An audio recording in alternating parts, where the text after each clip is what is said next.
We just got a 19-minute long, beautiful deep dive into Ghost of Yotei, and either I'm high on Mona Kimura's feet, or I'm slowly turning into a weeb. Kojima, help me!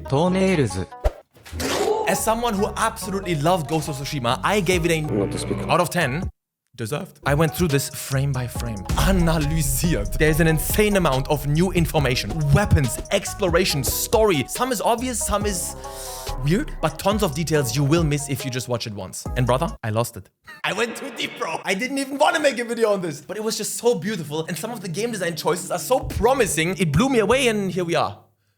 I'm sorry I annoyed you with my friendship. I will divide every feature into either ach ja or this is silly, with an important personal message for the developers at the end that none of you are gonna agree with probably. It's a spicy take. Let's get it started. I have to drop one big la bomba right now, man. The trailer doesn't show us the full map, and we all love a good map reveal. 99% of the GTA 6 subreddit is people drawing the map. But we don't get to see it. Or do we? We do actually. Right here, several times, Ghost of Yotei will let us roam the entire Hokkaido island. This is insane to me. And now please look at this. This is the size difference between the island of Tsushima and Hokkaido. Bruh. What the flip? Now, I know this obviously won't translate proportionally into game size, but man, get ready for one massive open world. In the trailer, they refer to the land as Etso a few times, which confused me, so I looked it up and learned that Hokkaido was in fact called Etso until it was changed in 1869. Which brings me to the main character, cause 69 is a sex position. File this one under, yeah.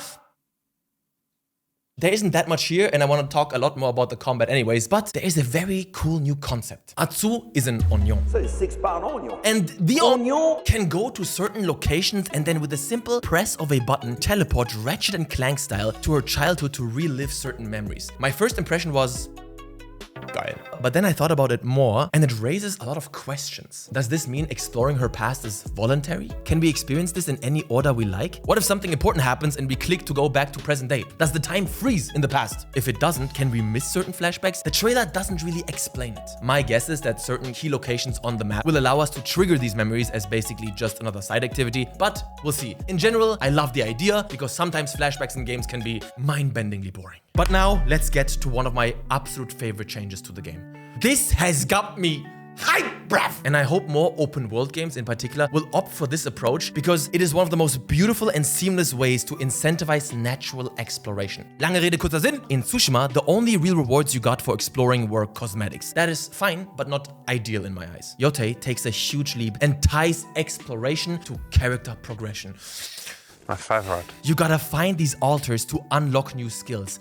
I love it. I don't know if you've played the Indiana Jones game. It's excelente. You get skills by exploring and it works. Now, if we combine that knowledge with the skill trees, we can see that the icons can be in 4 different states. Yellow for unlocked, gray for locked but purchasable, the fan, which probably means that you still have to find the right altar for it, and a padlock symbol that I reckon is tied to another mechanic, but more on that later. Exploration to make the skill available to you, then use skill points you get for fighting to actually buy it. This is great.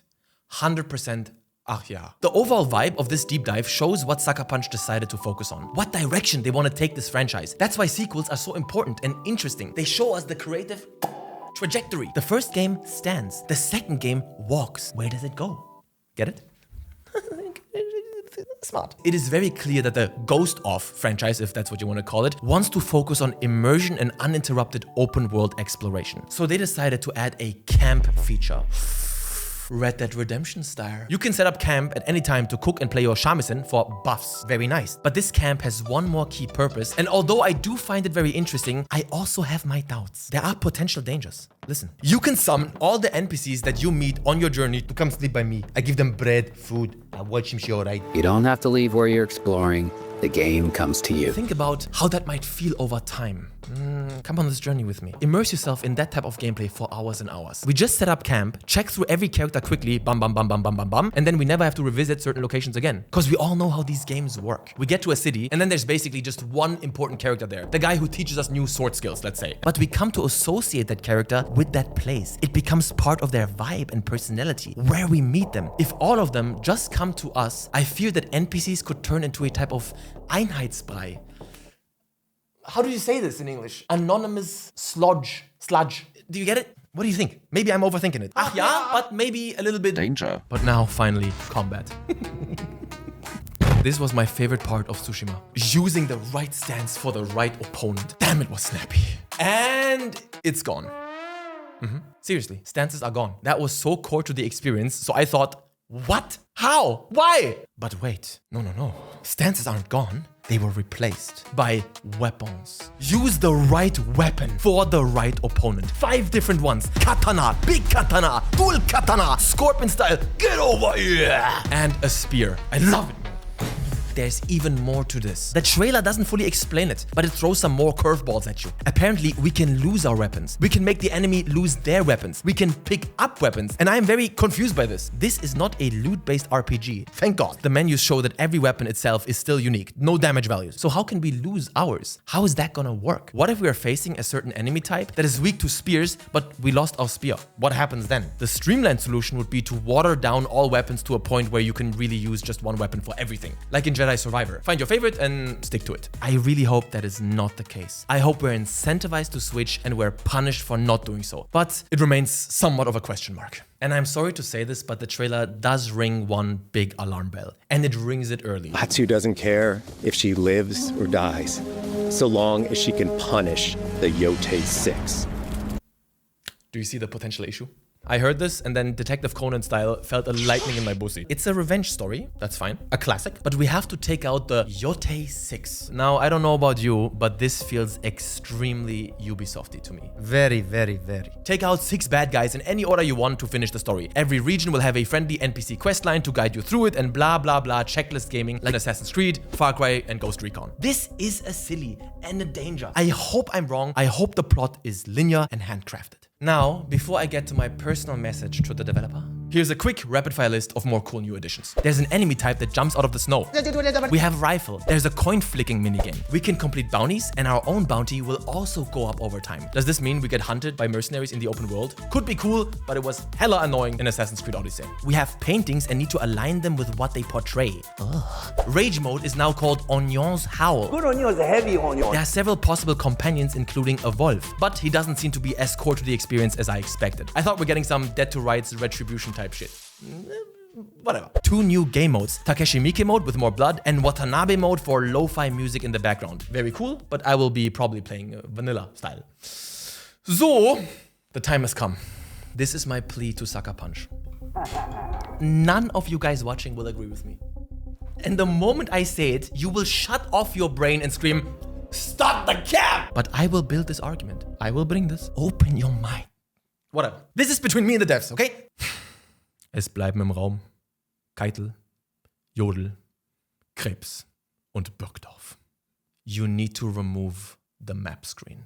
Okay. Yeah. Get it. Let it out. Let it all out. Let it all out. Let it all out. Behave like I predicted.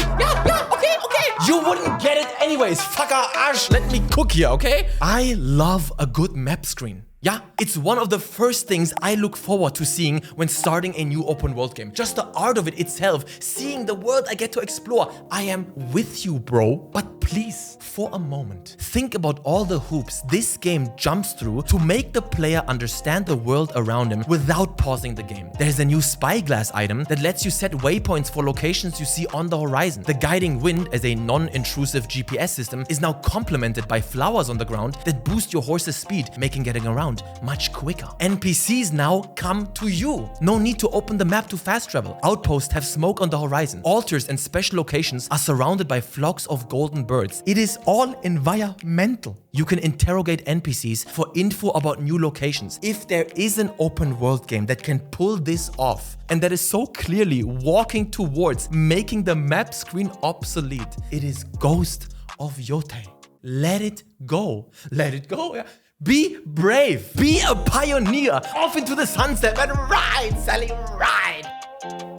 I hate getting lost. I do not advocate for any other open world game to remove their map screens, but this seems to be the logical conclusion of their game design approach. You must see it. I bet, yeah, I'm an empath. They even discussed this shit internally during development, but they decided not to do it because I know it is ballsy and people are gonna hate on it. But man, you never watched Bruce Almighty? Be the miracle, okay? that concludes my TED Talk for today. Love you all. Thank you, Monk Gang, for watching. I am very excited for Ghost of Yotei, but I believe that at its core, it will still feel quite Ubisofty, checklisty. But it's a good direction, man. It's a good direction. Thank you, guys. Peace. Check out this video to see the top 20 most wishlisted games on Steam.